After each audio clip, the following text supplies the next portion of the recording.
Witajcie! W dzisiejszym odcinku lecimy do La Fortuna, niewielkiego miasteczka w Kostaryce. Zabierzemy Was do lasu deszczowego, na wiszące mosty, pojeździmy też konno u zboczu wulkanów, poznamy nowe smaki i będziemy obserwować lokalną faunę pod okiem przewodniczki. Przede wszystkim będziemy się dobrze bawić. Z marakują. Tak. I kranową. Tak. Profesjonaliści. W tym miejscu chciałabym przypomnieć, że studiowałam kryminologię, a nie inżynierię, ale i tak jestem z siebie dumna. Chyba będzie padać, bo papugi latają nisko. Ale super, co? Uśmiechnij się. Żniwo jest super. Więc jesteśmy na lotnisku w San Salvadorze. Zostaliśmy o 4 rano, czyli nie za wiele pospaliśmy.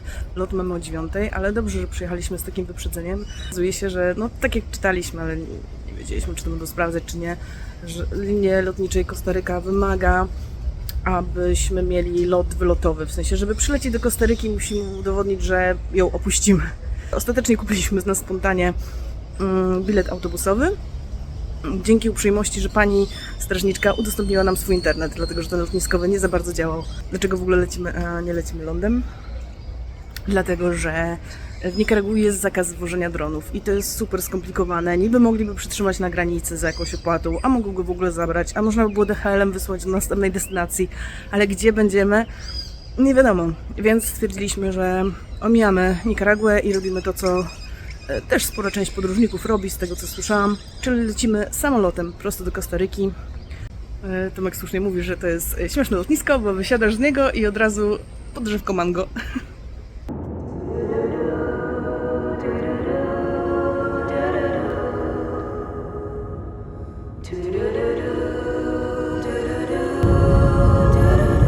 Lot trwał zaledwie godzinę.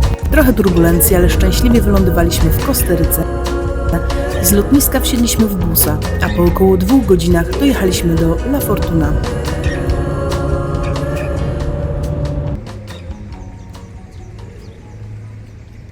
Jesteśmy w La Fortunie w Kostaryce i przyszliśmy na główny skwerek w tutejszym miasteczku.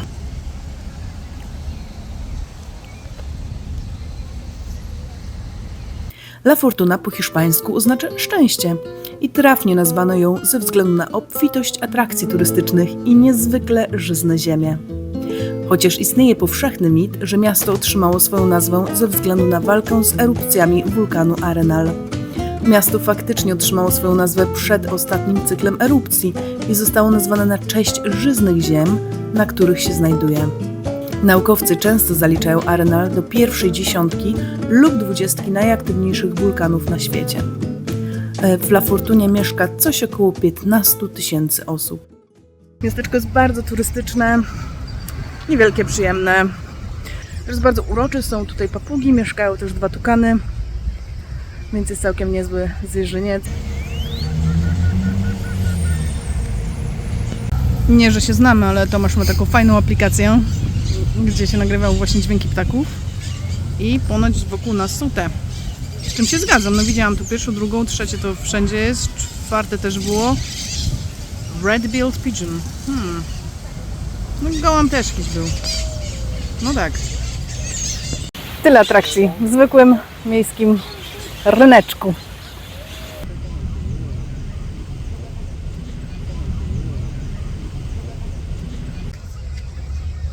Chyba będzie padać, bo papugi latają nisko. Ale super, co? Ile tu zwierzątek. Chodzi, tylko patrzy na te drzewa, każde drzewo inne. Egzotycznie tak. Tu nie ma chamskich wróbli. Za dużo.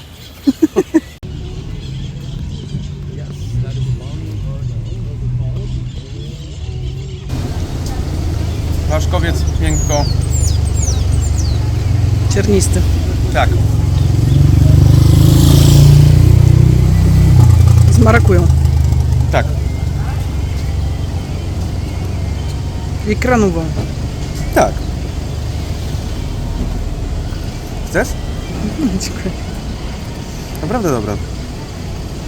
Jest tutaj dużo bardzo agencji turystycznych, mnóstwo wycieczek, bardzo drogich wycieczek. W sensie ceny zaczynają się od $70 za osobę, Zrobiliśmy ich 2 wycieczki tutaj, resztę zostawiamy na inne miasta i pokażę Wam wszystko.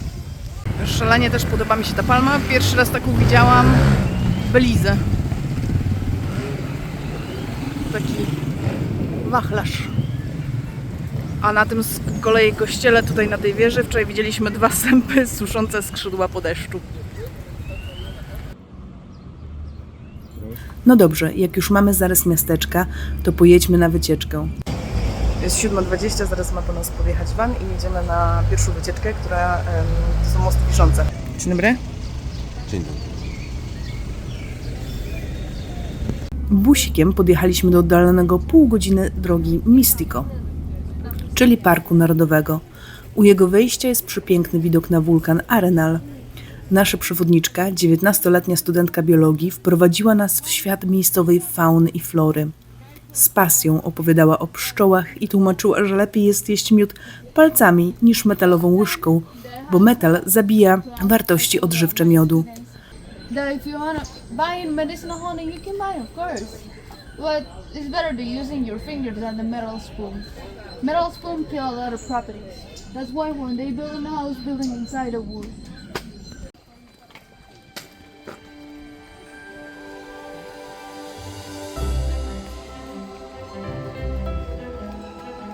Chodziliśmy po tym lesie deszczowym przez dobrych kilka godzin, co jakiś czas zatrzymując się, by obserwować zwierzęta. I tak widzieliśmy różne tropikalne ptaki, gigantyczne motyle, malutkiego węża na liściu i gniazdo kolibra.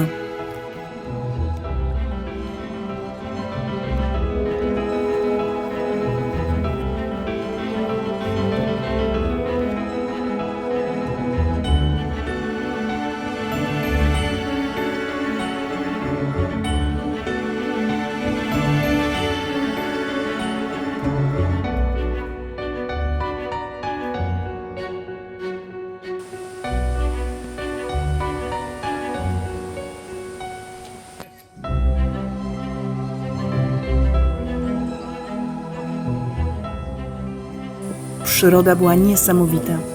Jeżeli chodzi o wiszące mosty, to przechodziliśmy przez 6. Trochę bujało, a po każdym zejściu miałam przez kilka minut przedziwne uczucie w nogach i głowie.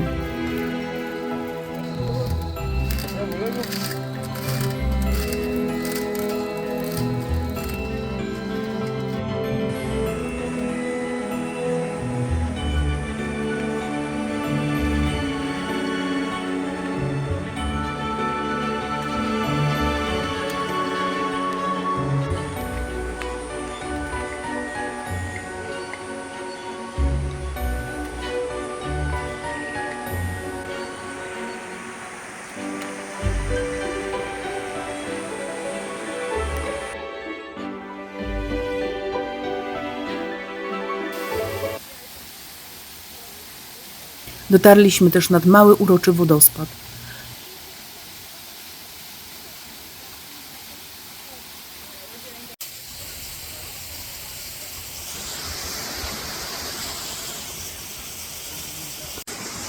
Najciekawsze jest, że teraz idziemy mostem, który się nie rusza, a dla mnie on się zupełnie rusza już.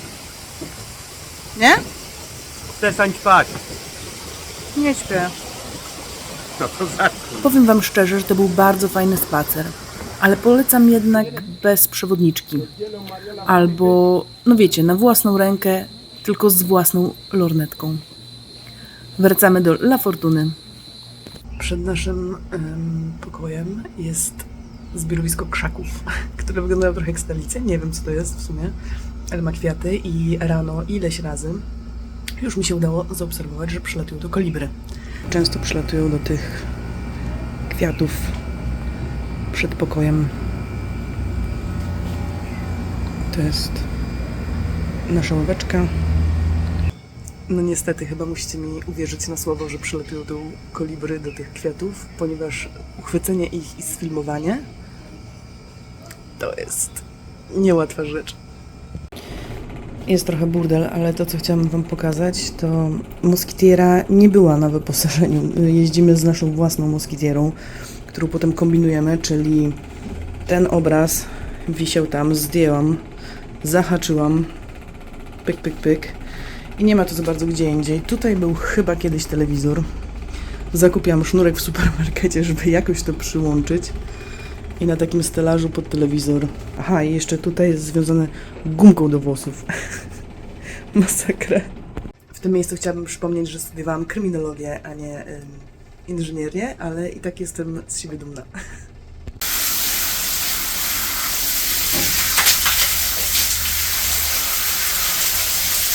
Jeżeli zastanawiacie się, czemu ja się filmuję pod prysznicem, to dlatego, że ja go po prostu bardzo doceniam. W sensie woda jest zimna wciąż, tak jak w większości. Może ze 2 albo 3 razy mieliśmy wodę ciepłą podczas tej podróży, ale zdarzały się różne inne przygody, jak na przykład leciały glony ze słuchawki. Naprawdę, centralnie z tych otworków w słuchawce prysznicowej wyślizgiwały się takie glony, długie takie gluty, albo znaleźliśmy raz glizdę pod prysznicem, także różne rzeczy mogły się wydarzyć, a tutaj w Kostaryce woda w teorii jest kranowa, jest pitna w większości miejsc, więc w ogóle jest ekstra. Niech będzie ta woda zimna, ale się cieszę, że mam mniejsze ryzyko tej i salmonelli, i eboli i innych takich fantów, których bardzo nie chcę.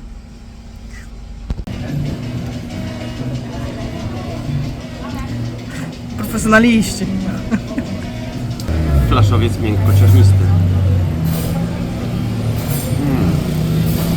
Rewelacja. Mają smak słodko-kwaśny, przypominający krem poziomkowo-ananasowy. Wykorzystuje się jako przyprawę do lodów oraz orzeźwiające soki i preparaty odstraszające izzy. Kora ma właściwości antybakteryjne i przeciwrzodowe. Polecam każdemu. Jeżeli będziecie w Kostaryce, to trochę taniej jest jeść w lokalnych restauracjach, tak zwanych soda. Taki jakby lokalny bar mleczny. Dobra, jedziemy na konie. Przywieźli nas pod jakiś burżujski hotelik, dali mapę i mówią, idźcie 5 minut do stajni.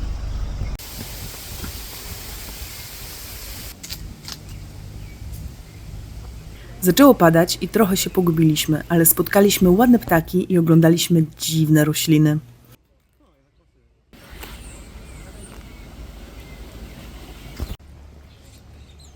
Ostatecznie znaleźliśmy stajnię i okazało się, że będziemy jechać w terenie z kilkunastoma innymi turystami, dla których to był pierwszy raz na koniu.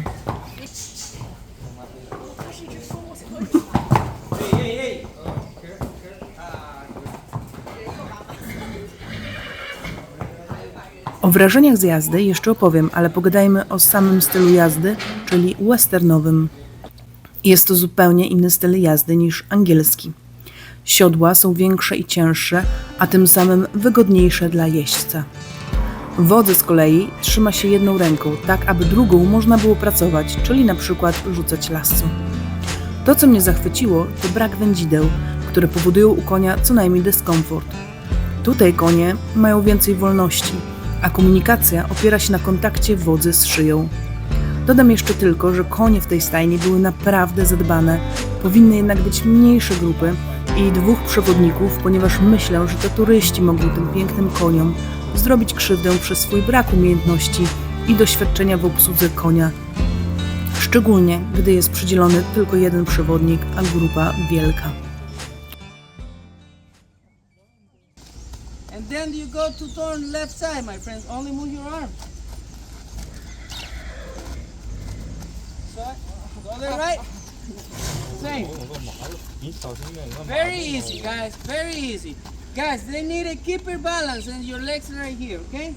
Don't put too much, my friends. Don't, guys, don't put it like too much inside like this. It's dangerous. You need only use your toes.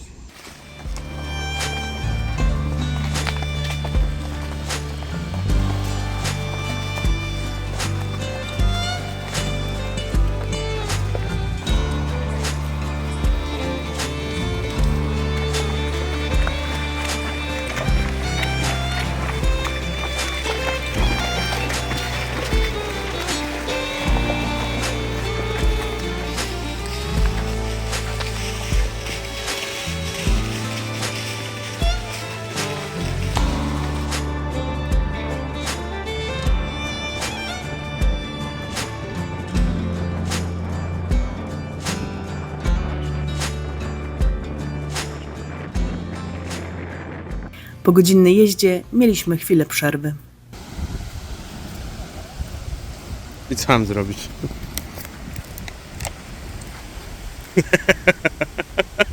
Fajna wada. Nie słucha się w ogóle. Patrz, z tym się nawet zgadzam. Jest tak, że to jest trochę za duża grupa i ja nie czuję się tak pewnie na koniach i żeby po betonie, kurde, wchodzić w jakieś szybsze tempo. Więc trochę się zestresowałam, a że siodła westernowe mają ten takie coś, że można trzymać za rękę, to trzymam się tego tak kurczowo, że będę mieć siniaki. Chyba, no nie, kurde, hardcore, ale widok jest przepiękny. Mamy 10-minutowy postój i obserwujemy sobie tukany. Uśmiechnij się. Żniwo jest super.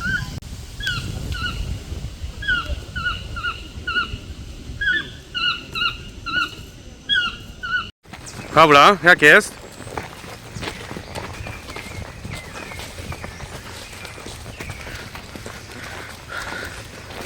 Jak wrażenia? Mi się podobało. Mi też się podobało. To najważniejsze. Bardzo. A mogłoby być coś lepiej? Mniejsze grupy może.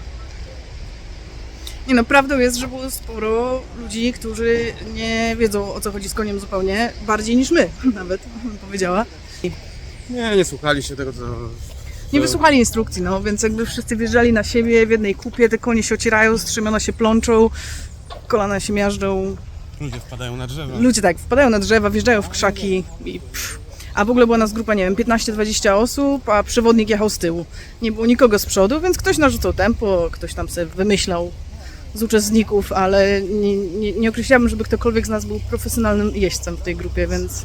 Ale widoki przepiękne i widzieliśmy tukany i widoki były super. Przyroda niesamowita. Tak. Mój koń też zajebisty, o imieniu Nevada. Mój nazywał się Waleska.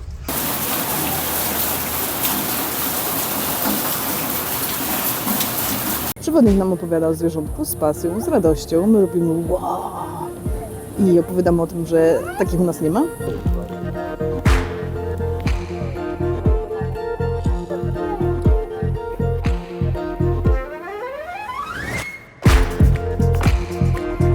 Myślę, że to jedna z fajniejszych taksówek, jakie brałam w życiu.